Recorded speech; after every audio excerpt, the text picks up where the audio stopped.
lovely listeners. Welcome back to another episode of DRL, where we're talking everything dating, relationships, and love. Today, I have the lovely Liz with me, and we're going to be talking some good stuff. I can already tell.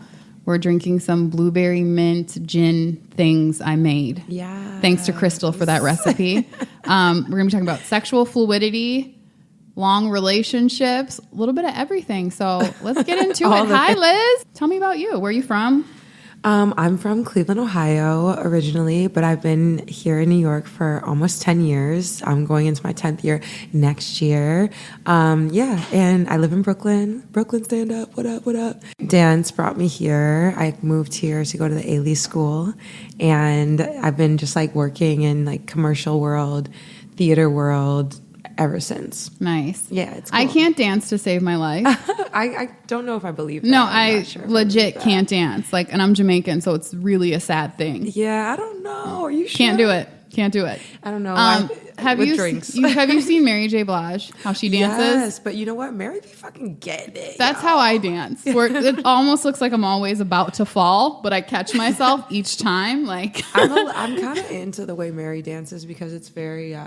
It's just organic, you know? Like, dance is like, no, seriously, dance is about, like, and I think as I get older, I'm really learning, and it's weird because I'm, like, trained, like, ballet and all of that. I think, like, as I get older, I realize that dance is more about, like, inside and feeling the music and your spirit and, like everyone's a dancer, you know, in a way. Like, oh my God, so I'm a dancer. You are. A good dancer just told me I'm a dancer. Yeah. So I feel like that gets my cred up there. Yeah, like just go out there and feel it, you know, feel the fantasy. No, every time one of my friends sees like a bad dance video, they'll send it to me like, this is sort of what you look like. And Chris is always telling me like, it doesn't look like what you think it looks like. Don't you love when you have like embarrassing things about yourself and your friends know, and like they send you memes, and it's just like, why are you thinking of me on this? Is this what you think of me? It's like those day 71 without sex, those memes. Have you seen those? Oh yeah, where it's like they'll start thinking about random things very sexually. It's like day 80 without sex. I went to Starbucks just so I could hear someone scream my name. Did you see that one? Yes. It's a lot. So, relationship-wise, right now you're dating? I am dating. I'm like technically single, but I'm talking to someone. They cool. So this is a woman. I am talking to a woman right now. I don't know. It's like sexuality is like a weird thing for me because I don't really like categorize myself. I guess like I'm kind of like a Janelle Monáe in that aspect. She categorizes herself as like pansexual, which just means that you relate to people. If you meet someone you like, you kind of just, you're like flowing, like I'm vibing. So I'm vibing with someone right now. She's awesome, like awesome. How'd you guys meet? We met at a party like a long time. Well, not a long time ago. Like in December. We are now in August. Yeah. And I saw her. It's weird. Like sometimes when I see someone, it's like magnetic. I'm like, who dat? So that's kind of how it was. And then I hadn't seen her again for a while. We were both kind of talking to someone, so that's what held me back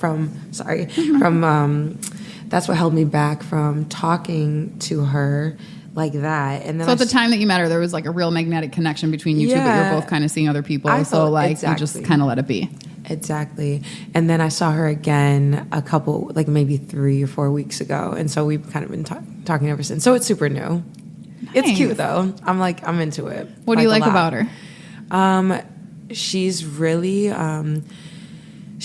spiritual, which I think is amazing. Like she's really in tune, and you know, like she's very in tune with her past experiences, and like that level of self-awareness is really like sexy and attractive. I think like people have to be self-aware to be in a space where they can grow, and in a space where they can treat people well, and in a space where they can have like a level of self-love to where like they don't need you, but they are like you're like a great addition to their life. You know, you like they're already full. Yes, it's just you add to that. So I like that about her, and she just like be dropping like mad gems. I'm like, wow, bars. Wow, no, seriously, and so like that aspect too, where you can learn something from someone, right, and like also give what you have, and like there's that exchange, and like she's like kind of a corporate person, but she has this really cool artsy side, which I relate to a lot. So yeah, it's a vibe. Nice. Yeah, it's cool. So this is the first woman that you've dated? No, actually, like I've always been attracted to women, and I've dated a few women, but this is like my first time, I guess, like being like truly involved, like in the context of maybe a relationship. But I also was in like a really long relationship for like a lot of my adult life, or a lot of my like 20s. And that was with a guy? That was with a guy. So how did that start? And because when I met you, you guys were together. Yes, we were. Yeah. I met him when I was about like 22. I had just moved to New York, and yeah, like I think I just like met him, and he had been here for a while, and we met like out at a party, and you know, we just started talking. I think there was like a lot of allure at that time to like someone like him who just like knew the city and like was connected, and I don't know, just all this, you know, the things that we're attracted to as like our young selves that aren't necessarily like the most like lasting and like not necessarily deep, foundational things. Exactly, yeah. So you guys were together for a really long time though, 6 years. At least. Like we met in 2010, and we were together until last year, 2017. So I mean, like I don't know. We dealt with each other for a long time. I suppose like it didn't get official until like a year in, and blah blah blah. So 6 to 8 years was. Were you guys like living together eventually? We did live together, but just for like the last couple of years of it, which is crazy. Yo, living with someone is crazy. Oh, it'll show you some stuff. Yeah, living with someone is crazy. It's a very interesting thing. Did you guys ever talk marriage, it being so long? Absolutely. Yeah, absolutely. I think that marriage is something that I'm still personally dealing with like the aspect of like, do I want to be married? What is marriage in this like climate? Like as far as, you know, who we are today as a culture and a people. I don't know if I'm making sense, you know. Like, I get you're like, is it necessary? Yeah. Like, is it just a concept, or is this something that we actually need right now to sustain love? And also, is it something that's based in something that may be a little bit archaic?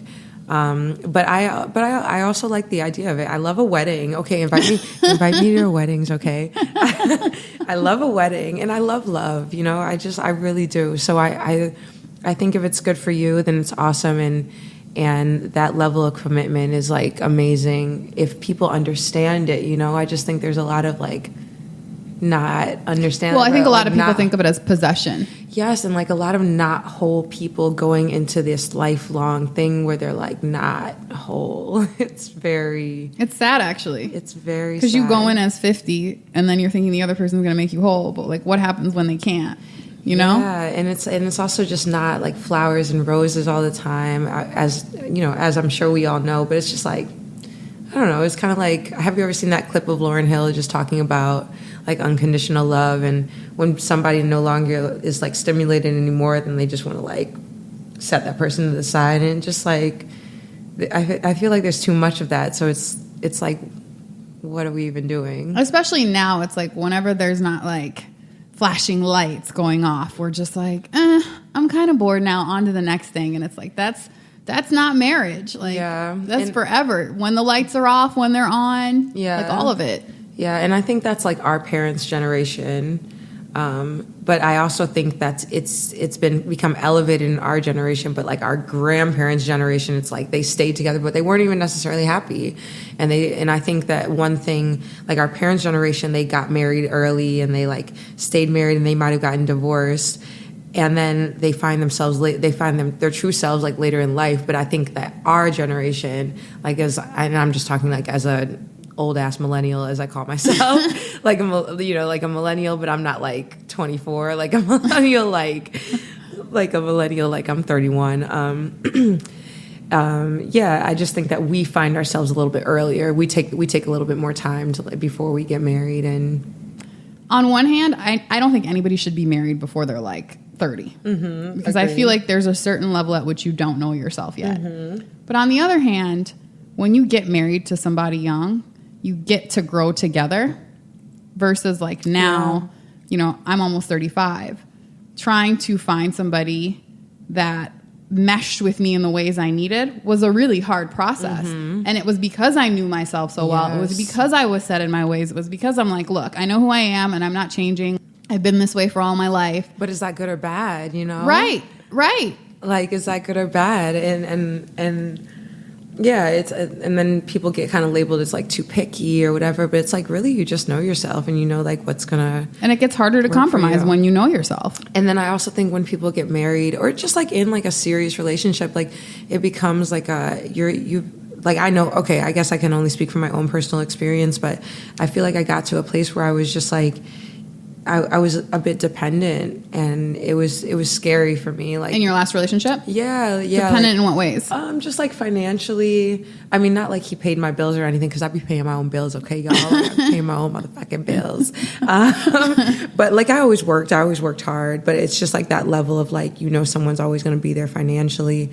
And I don't know, maybe that's just me, but people may be listening like, oh, that's what a partnership is, like, but I always wanted to be like the type of person, the type of woman that's like, if I want something, I want to be able to get it for myself, and I don't ever want to be like 40, 50 years old and like, man, I wish I could leave this, like this isn't like something that's making me happy and whole anymore, and like not, and having to stay because I'm stuck. Yeah. It comes from past experiences as well, like examples that I've seen growing up. Yeah. So that's fear. That's fear from the past, I guess. So ultimately, like what led to the end of that? Wow. Wow. Well, because this was a really pivotal time in your life, because you guys were together, like 23, did you say, or 24 through like 30? Like earlier than that. I met him when I was 22. Yeah, I had literally just moved here. I was here for less than 6 months when I met him. I had my 30th birthday last year, and honestly, I just think that I always knew in the back of my mind, and I think like people listening should just know that like your intuition is never going to lie to you. If you feel something, you should just like take a chance and experience it, because it's going to not go away. And I think, that was the case with me. I was with him, and we had a great relationship. Honestly, I would never talk bad about him. I would never say anything bad about him, because he's awesome, like an awesome person. It's just like he wasn't my person, and like, and I think I knew, and then which is hard to get to when it's an awesome person. Yeah, like you almost want it to be an asshole when you find something like that. You want it to be like a cheater, like a woman beater, like a woman beater. Right, like you really want it to, like, here's the thing that's so bad, but when you can't identify it, it's just a feeling. It's just your gut. It's just inside. It's like. And it's like, I mean, at the end of the day, he wasn't like a perfect person, but obviously neither am I. So I just think there was a lot of things that weren't compatible, and I just knew over a long period of time. I wouldn't say from the absolute beginning. I think as I got to know myself a little bit more, like as I got older, I was just like, I would think to myself like, oh my gosh, Liz, you have to start speaking up when you don't like something. And I think as I got more secure in that, and like being like, this is what I want, this is what I like, I don't like this, I think the more uncomfortable he became. Was he older? Yeah, he's like 6 or 7 years older than me. Yeah. So, but yeah, and I think that's the plight of like a strong woman, or like a woman who really is like secure in herself. I'm not saying I always am, but I think I just, with age, like I just started to get came into your own. Yeah, and I think with that, like men sometimes become more and more threatened by that. Because they feel less needed. Yeah, and I think I just got to a point, it literally happened right after my 30th birthday. It's like that little intuition voice like tells you like, okay, what are you going to do? What are you going to do? What are you going to do? And then every day it's like, by the time I was ready, it was just like, when you're ready, you're ready. It's going to be like, what are you going to do? You know, and then, you know, you just make a change. I guess that's how any change happens. What was the thing that just made you say, okay, I'm just going to say it? Because there's never a right time. There was not really one thing. I think I just knew that it's like, I think it was, the catalyst was my 30th birthday maybe. It was just like, are you going to live the rest of your life like this? You know, just not being sure and not being in, you know, and I don't know, I'm an artist too. So I'm a Gemini. I'm really passionate. I can be like a little bit emotional, and maybe that's not always the best thing, but I need like a certain level of like real connection and real passion and like real spirituality. It's very important to me. Yeah. I think with age, I got to know that a little bit more, you know? How did he take it initially? Oh, it's horrible. And honestly, we still don't speak. It's really sad. But I think like as time, you know, sometimes you just need time. Yeah. But it was bad. It was bad. Because he felt sort of like blindsided? Yeah, I think so. But I think, I don't know. But he probably had some time to marinate on it, and then he would see the signs, because hindsight is 20/20, you know. He's just like, oh yeah, like she was like this, and we had broken up like a couple times, so it was like me kind of fighting but then coming back, and right. So there was like always that internal struggle of like, okay, I'm not all the way connected in this. Did things linger for a while, or was it immediately like, okay, we're done? There was no lingering. Wow. There was no lingering, like as far as like sleeping with each other and stuff like that, or like seeing each other. No, like Did you moved out right away? It was wild. It was wild. It was actually really sad, and it's crazy. You know how I really knew? I was so relieved and so happy that day that I finally had that talk with him. And then it was like a little awkward, because it's like, okay, well, I live here and I'm not housing's not always easy in New York. Your girl's not going to sleep on the street. And like low key, I paid rent this month. Like he owned his place, which is awesome. Another factor of like, you know, just attachment and like comfortability. So he owned his place, and I was paying like, you know, part of the mortgage. So low key to this day, I still think part of that place is mine.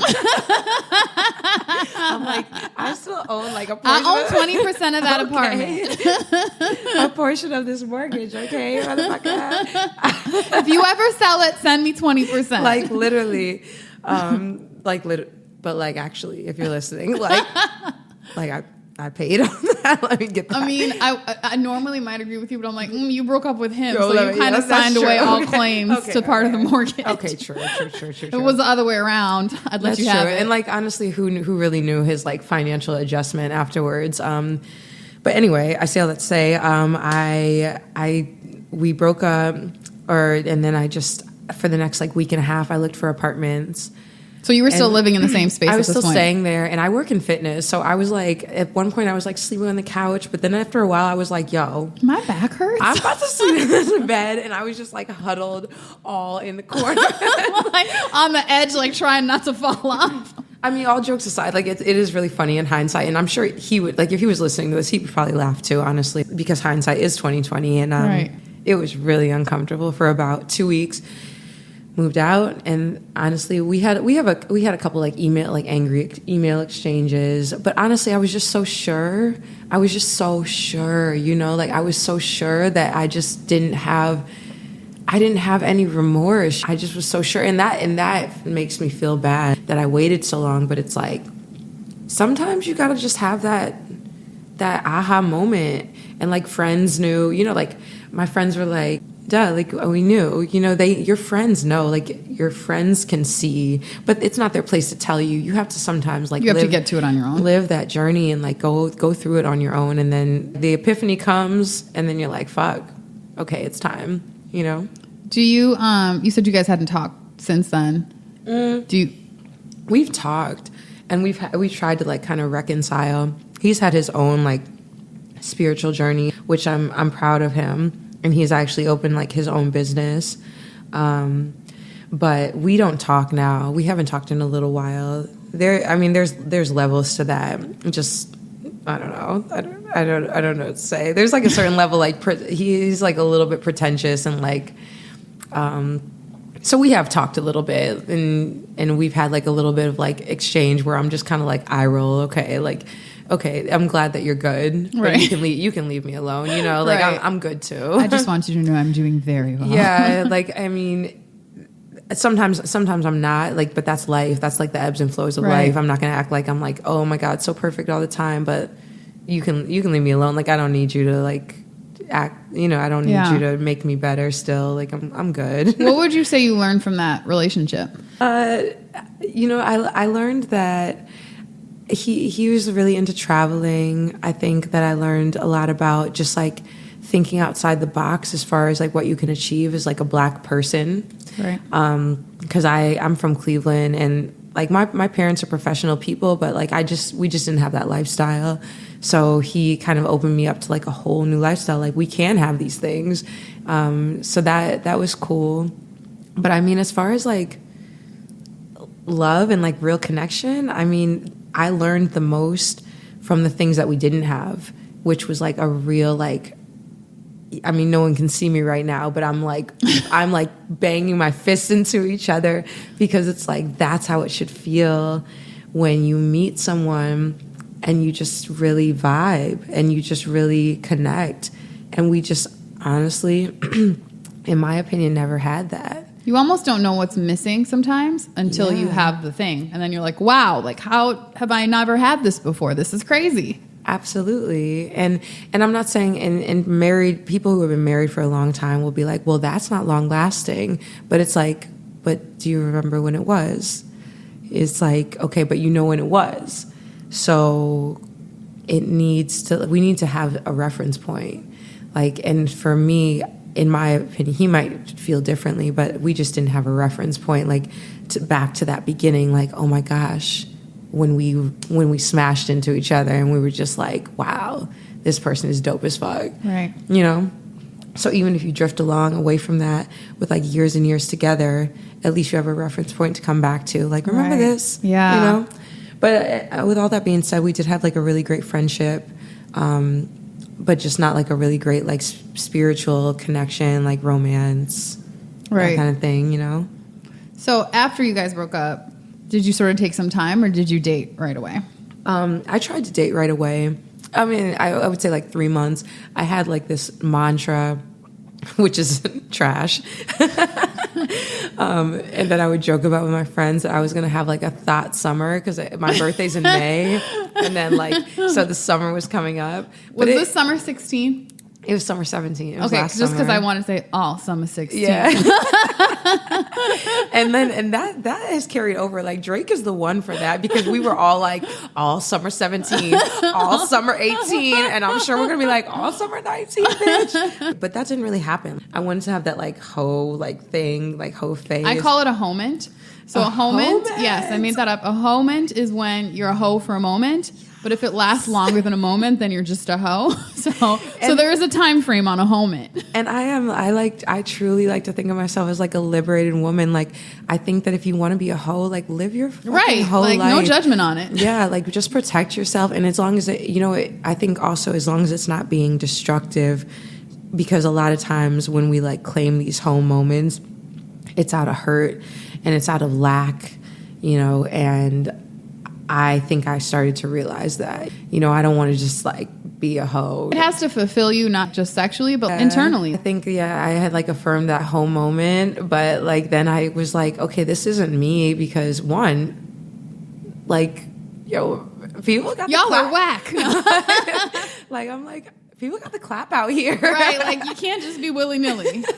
Yeah, I mean, well, that kind of scared me. And then just also people just on some real like fuck shit. And I think men in general, men are hurt. Like men are hurt, like even more than us women. Like, and they don't get the chance to express it in the way that we do. Yeah, like at least we have outlets. Like for them, they hold it in certain ways, and so they carry it sometimes forever. And the way that we've conditioned them, it's like, you know, they just don't even know how. It's like they don't even know how to start. So that we talk about us being hoes, like us, like, you know, us as women being hoes is like more healthy than probably anything, but men being hoes, I really truly believe is just like them validating themselves through like mad women, and it's kind of sick, you know, and there's like a certain exchange. It's weird. I don't know. I think that every person that you sleep with, I think that you pick up a piece of their spirit and it stays with you. Do I want a piece of this person's spirit in me possibly forever? Yeah. You know, like I really do believe that. You're literally inside of me and you stay there. Exactly. No, seriously. And even like, you know, with protection and everything, like that's, I don't know, maybe I know I'm not reading too much into it. Like this is genuinely how I feel, like people are transferring like their hurts. And they're like, and a lot of men are like, yo, I love women. But it's like, you really just love sex, and you love like validating yourself through how many like people you can sleep with. But I've heard men say that they feel like they have to keep up the activity because that's what they've been doing, and they have a certain amount of esteem that they get from that or from their friends. You know what I'm saying? So to keep that up, they have to keep doing it. I guess no judgment, but in my opinion, that's just really like, I don't know, that's like validation outside of yourself. And when we're really whole, and I'm not saying I'm like this whole person, like I think that's kind of pretentious. I think that you're just constantly like discovering yourself and becoming, you know, whole like over and over and over and over again. But I think that, yeah, like it's just searching for validation outside of yourself.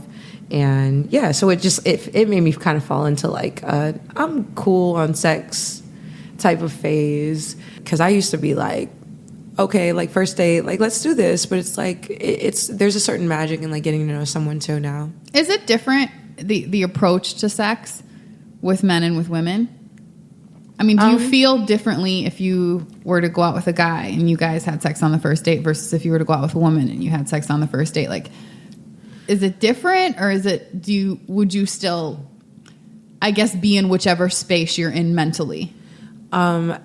Honestly, I don't really feel like it's different. Like because I've gone home with like both on the first night, and it's been cool. Like I think it's just I really just feed off vibes. Like if I'm vibing, like I'm just someone who I like to be in the moment, and if I feel like that with you, then it's like, why not? Like if we have that chemistry. But now I do feel like I'm a little bit more careful with it. But as far as like men and women, I think it just goes back to like my definition of sexuality for myself, which I'm still, I guess, defining. It's just like gender isn't necessarily like a thing for me. It's really just who I connect with. And sometimes you just find yourself connecting. You're like, even if you consider yourself like straight or hetero or whatever, I think that sometimes you can just like feed off someone's vibe. Like, you know, when you don't like someone almost immediately, like almost immediately, like, I don't know, there's something wrong. Yeah. I think if maybe you're really in tune, and then, you know, if you really hit it off with someone, like, you know, even if it's just on like some friend level shit, right, you know, you're just like, wow, like that person is really cool. Like, I want to be their friend. Right. You know, so it's that kind of thing with me. So I don't, going back to your question, I don't really feel like it's necessarily different. But like the experience is different. Like when it, you know, going on, the experience is different with men and with women. Men and women move completely differently. How so? You know, with women, there's just emotions, you know, like there's emotions, which I like, there's like a certain level of communication that, I mean, I guess I can't speak for all women, but I think that most women that I've dealt with, like they are just, there's a certain level of openness that's just already there because they're more in tune and we're allowed to be more in tune. Women want to like see you a lot more, which is cool. Which is cool. Like usually I'm telling you, like with guys I've dated, it's like usually like, okay, we'll catch up with each other like once a week. But I think that's society as well. Like men have different pressures to like provide and you know, make a lot of money and so, and you know, just be this, you know, pay for everything and that kind of stuff. So I think it ignites like a hustle mentality in men a little bit more to where it's like, I ain't got time. It's the priority. Like yeah. Or I mean, it could also be they're like being a fuck on some fuck shit, like, and like, you know, dating a different girl every night. I don't know what y'all be doing. Was there anything that was sort of shocking or astounding to you, having been in a relationship for so long, and now sort of like when you first got out and you were at the dating phase? Was there anything that you're just like, damn, is this what people are doing? What the hell is this? You know, what's crazy is like breaking up with someone after so long. Okay, let's just like a little context here. Like, I was in a relationship in 2010. Like, this is before like the rise of Instagram, the rise of like Tinder. Even like, I'm telling you, like, I still had a BlackBerry, I think. Like, I don't even think I got an iPhone until 2013. So like the progression. Same. I couldn't give up the ball. Yeah, I could not give up the ball. I was like, I need the ball. She was a moment, like BBM and all that. So yeah, I mean, that I think the technology would be like the main thing that was like system shock, because I went into like a whole new realm of like meeting people and dating, and where I do feel like I'm a very social person. I'm a very outgoing person. I think that it was like, oh, people communicate differently now. Like, people meet each other differently, and I think that's the main shock. Like, online dating is just like, I was on Bumble. Bumble's trash. And also like in New York, I don't know about other places, but Bumble, there's not a lot of diversity. I don't know if that's just like, I've seen a lot of white men on Bumble. Only white men. Yeah. Only white women. Yeah. And then then I tried Hinge, and I went on a few like Hinge dates. But Hinge, I don't know. Like, I just think that the online dating aspect is like the main, like, was the main culture shock. People just move differently on there. It's like there's too many options. You can swipe. Ooh, that person. You can have like 10 people. Can you imagine being in 10 conversations at the same time? I couldn't do it. My brain can't work like that. Yeah. Like, even when too many people are texting me at once, I will put my phone down. Like, I can't do this right now. And I think that it just causes for like a lot of like people to get a little jaded. It might be a New York thing too. You know, I'm speaking from like under a New York umbrella, a New York experience. There's always one better is how I think people look at it. Yeah. So it's like, this girl's really nice. I like this. I like that. I could probably get someone a little better. Mm-hmm. Then you just keep going and going and going and going. Yeah, it's this weird rabbit hole, and I can't even tell you. I haven't checked Hinge in probably like a month or two. I probably have like mad notifications, but no, seriously, because like people be swiping your girl. But yeah, it's just like weird. Like, it's weird because you start like, you say, hi, oh my God, how are you? How was your day? But it's not real connection. It's not like going and meeting. Even if you meet someone for like 1 minute in a bar, it's a different type of connection than like something you make on Hinge or right. like, you know, one of these apps. It's like you saw their face, you saw their expressions, you felt their energy, you felt their vibe. Like, that's going to be worth so much more than like, that's why it's 80 text messages. It's so much more disposable. Like, you can start a conversation with someone like and just fall off. Because people aren't really real until they're in front of you. Yes. That's why people can be nasty on the internet, because it's like it's not real. It's not tangible until you like feel a real person. Totally. Yeah, it's like the scary part. I always tell people, like, get off the apps as soon as possible. I mean, like, use the apps to meet people, but like, don't talk for hours on there. Like, hey, I like you. Let's meet up now. Yes. And if we vibe, we vibe. And if not, we don't have to waste our time texting. And there have been a few people like that who are just like, oh yeah, let's go out. And then there are people who just kind of want to have like a conversation, but it's like, if I don't know you, we don't have anything. Yeah. Like, so what do you do? Like, it's just small talk, and it's like, I would rather see you face to face. Like, let's take the chance. Right. If we're like attracted to each other physically, that's a whole other thing. Like, people be looking different. This was 20 pounds ago. Listen, or like 10 years ago. Like, I don't understand the point of that. Because you're going to eventually meet the person, and they're going to see you. Yeah. I don't know. I mean, I haven't had anything that's really bad. I've been pleasantly surprised before, too, at, like, people that I've met offline. Like, oh, okay, like, this person is cute. But I don't know. And a lot of times I feel like I meet the same person over and over again because people have the same kind of lifestyle and like people work certain kind of jobs and they're like, this is accessible for me. This is convenient for me, like the online dating thing. So you end up meeting like someone who's similar and it's like, I'm gonna be making you laugh all the time and you're not gonna be making me laugh. Like I'm like you need to be funny too. Yeah, like we need to be like equally like cool and interesting. So what are you looking for? I'm whoa. I think I'm looking for someone who's just really aligned, who's really like I hate the word whole. I mean, I guess I've used it a lot, but like I said, you're just constantly evolving like your wholeness. I'm looking for someone who's kind, like who's like really kind, like who's really compassionate, empathetic, and compassion and empathy, and like someone who's self-aware, but then to even go deeper than into self-awareness, like you have respect for yourself, you have like you're discovering yourself, like there's like a deeper level to like awareness, like it's not just enough to be aware. So that means like knowing, okay, I went through this when I was a kid and it may make me act like this towards someone, and then like discovering that even further, like right. You know, investigating that. Like I'm not perfect, but I know where things lie and like what it comes from. Yeah, and I've been through mad shit. Like, you know, in my childhood, like I had like a really like crazy upbringing as well. I mean, probably like parallel to a lot of like Black children, like growing up in the Midwest and other like kind of urban areas. But did you grow up with both your parents? I grew up with my mom and my stepfather. My biological father, I did not grow up with, and you know there was like a lot of like drugs and alcoholism in my family. There's addiction, there's mental illness, like you know there's just like these elements that a lot of like us deal with as Black people, right. But we don't have the tools, you know. Jay-Z says it in his songs, like, or he says, nobody wins when the family feuds. We all fool because we never had the tools, and it's true. Like, like a lot of times we have like to pray it away. Listen, yeah, like all of that, like the.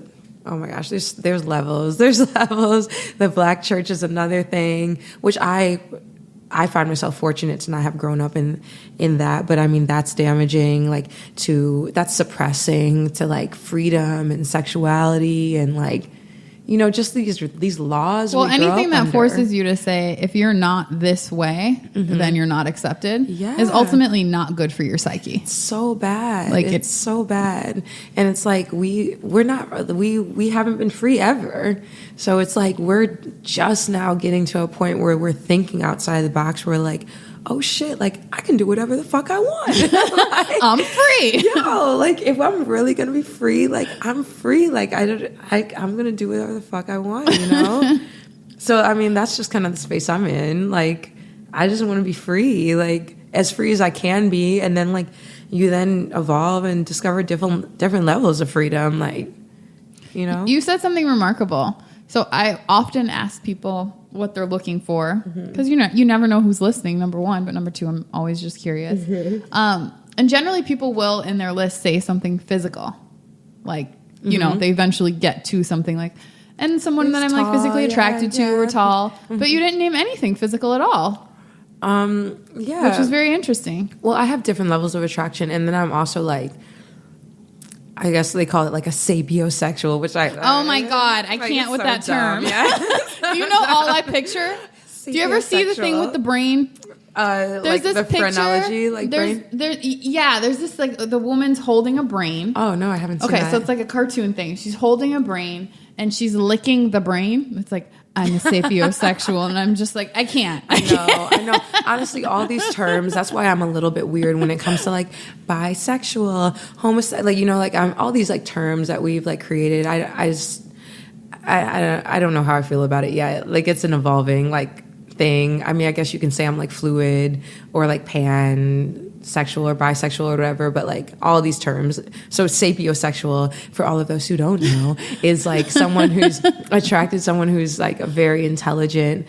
I do have like a certain attraction to like intelligent people. So people will be like, I'll date people and then people will be like, Liz, no. Like, but I often find that sometimes like I talk to people and then I get to know them and then I'm like, oh, like they're really cute. They're really cute. And like people. So the physical comes second after you sort of have that mental attraction, of course, like, and that spark. I've definitely had like a lot of like lusty physical connections. And then I've had like a lot of like, like, oh, this person is hot as fuck and like really, really smart. So, I mean, I think it's a marriage of the two. I don't want nobody who's like busted and ugly, like, but there obviously has to be a certain level of physical attraction, but I don't really have a type per se. Right. I don't know. That's fair. Yeah. I like it. Like it's so rare. I'm telling you. Yeah. It really just comes from like vibes. Have you always been that way? Or you kind of put the physical second? No.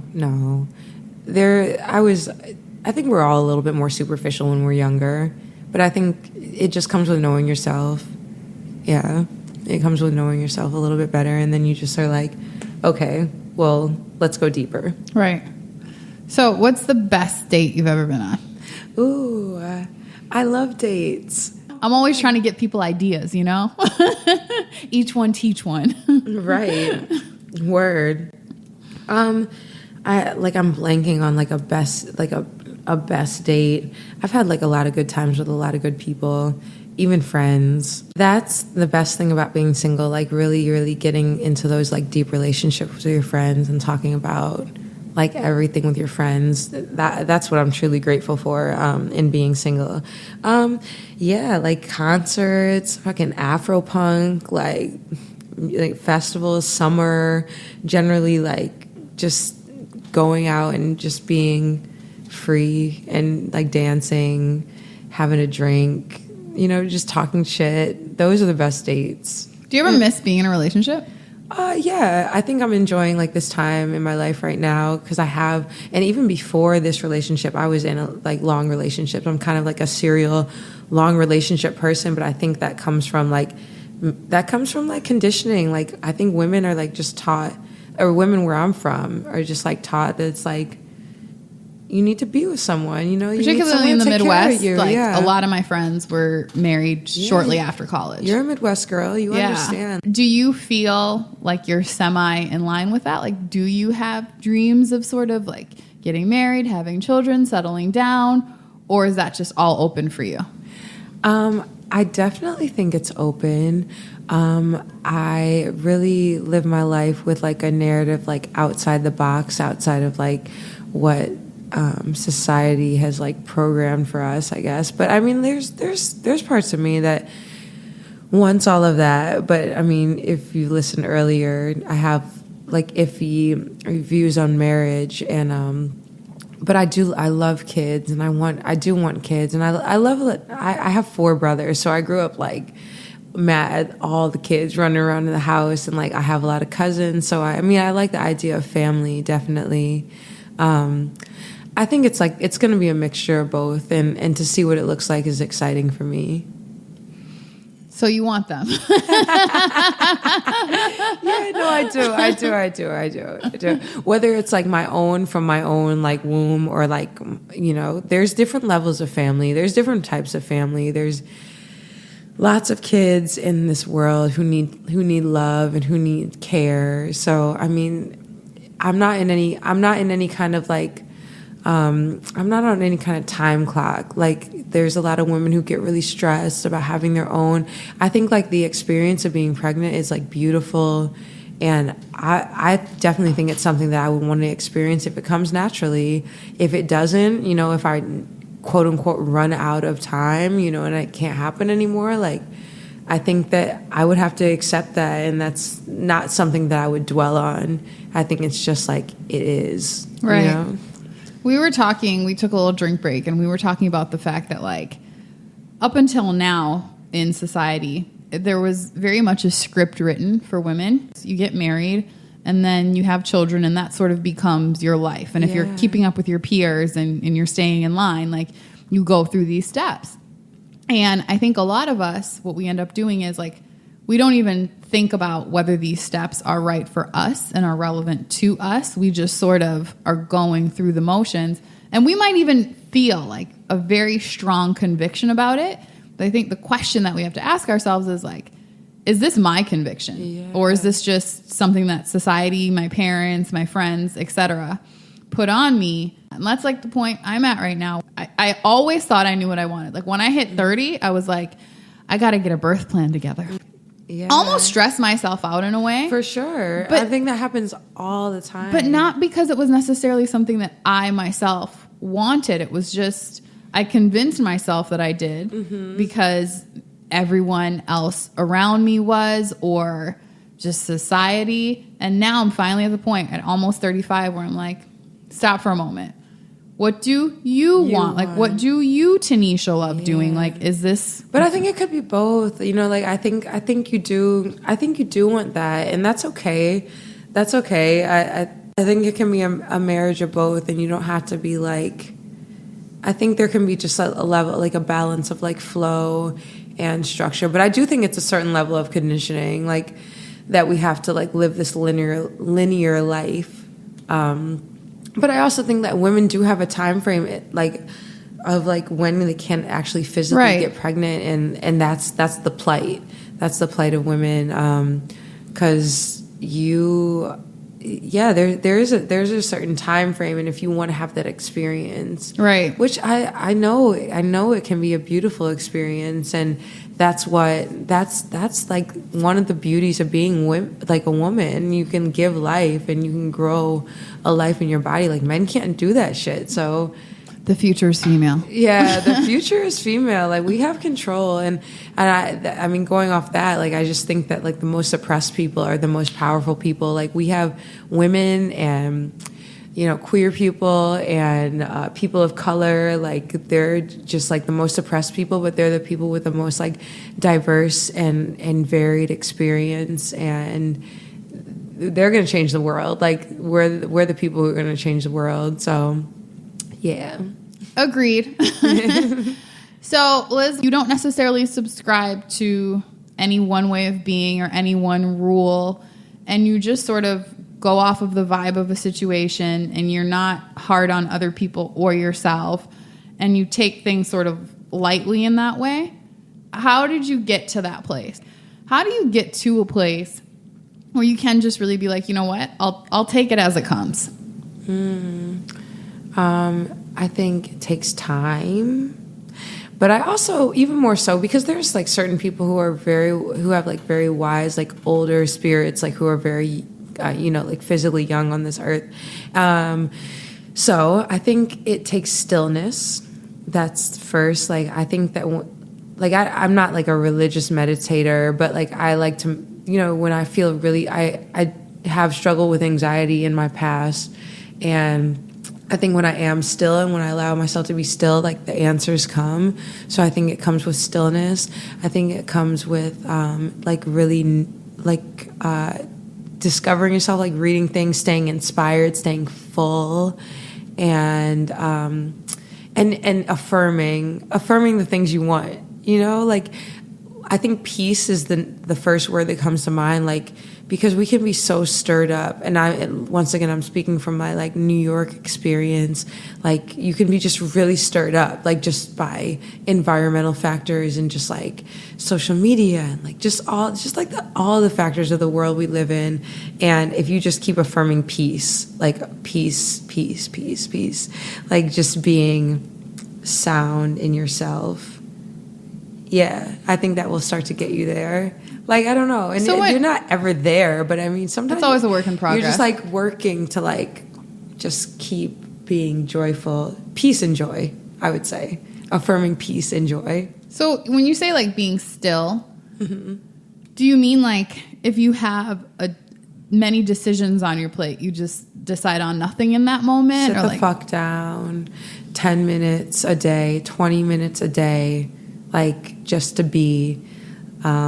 Solange has a song called "Stillness is the Move." I mean, like she's talking about love and stuff in the song, but I find the song to be like really powerful because like stillness is the move. Like silence is loud, and just like letting yourself like be for a second, like you'll just get so many answers. You'll get so many answers. And I mean, even like at Soul Cycle, like I work at Soul Cycle.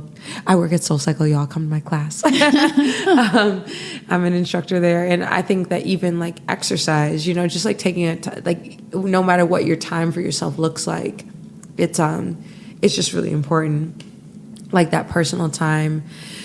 But ideally, like just like sitting the fuck down, sit the fuck down, like not think about anything for a second, like try to clear your mind. There's different apps, there's different like avenues to take it, different, like there's so much like music. We all mostly have Apple Music and Spotify and all that kind of shit. There's a meditation like music on there. Sit down, don't look at your phone, like so many answers will come. But how will I use the app? No. They have like different right. meditations or whatever. But yeah, like I think that it's never going to be perfect. It really just never is. It's just continuous. Like life is continuous. We talk about goals, your summer goals, your fall goals, your 2018 goals. It's like you can reach those things, but it's like, I don't know. Life is just continuous. I love it. So during the break, the girl she's dating was possibly going to stop by, and she said she called her my girl. Should I have my girlfriend stop by? Oh, so are you going to make this official or what? She, you know, I think it's too early to tell. I think it is too early, but I get excited. Like I said, I'm a Gemini. I'm an artist, and I get like a little overzealous. But when I feel something, I just know. So I think it could possibly go there, and I think that's something to be excited about. I mean, right now, for all intents and purposes, it's still an experience without the title. So right, you know. It is even though it isn't, it still is, you know. And I've had lots of situations like that. Like even if it isn't like titled, it still is. So right, it's still special. Like it doesn't negate. It's official and not. So exactly, it's official in life, but like not in like society. I guess. So what's next for you? Okay, so like I said, I'm a dancer, so I just continue to gig, and like I love being on stage. I love like that's my level of expression and like my highest vibration, I guess. So that's definitely when I'm most like happy, like when I'm on stage or when I'm traveling, you know, to like a different environment. So I'm just continuously being on stage. So you can follow me on Instagram at Go Sunny Go, SUNNY, all one word, Go Sunny Go. And you can just follow my journey. Other than that, I'm an actress as well. I'm constantly gigging there. Hopefully like gonna book like a play or like, you know, something amazing this winter and fall. And I just continue to work at Soul Cycle. So come to my class at Soul Cycle. I teach in Brooklyn at Williamsburg, Park Slope, and Brooklyn Heights. Love it. Yeah. You have such a great spirit, Liz. Like you made me calm. I feel calm after, like I felt like a good massage. You know what I mean? Where you just feel calm. I love that. Thank you so much for coming on tonight and sharing and being so open. Oh my gosh, thank you so much for having me. Yes, and please do come back and share with us and fill us in. I will. Updates. And you guys can always reach me at Tennesha Wood on Instagram, Facebook, and Twitter. And please reach out and let me know what you think about today's show. Until next time, wish me love. Hello again, my lovely listeners. Thank you so much for tuning in to today's episode of DRL. If you like the show, be sure to go on iTunes and leave a rating and also write a review. And don't forget to share with your friends and tell them all about DRL. Thank you so much for supporting.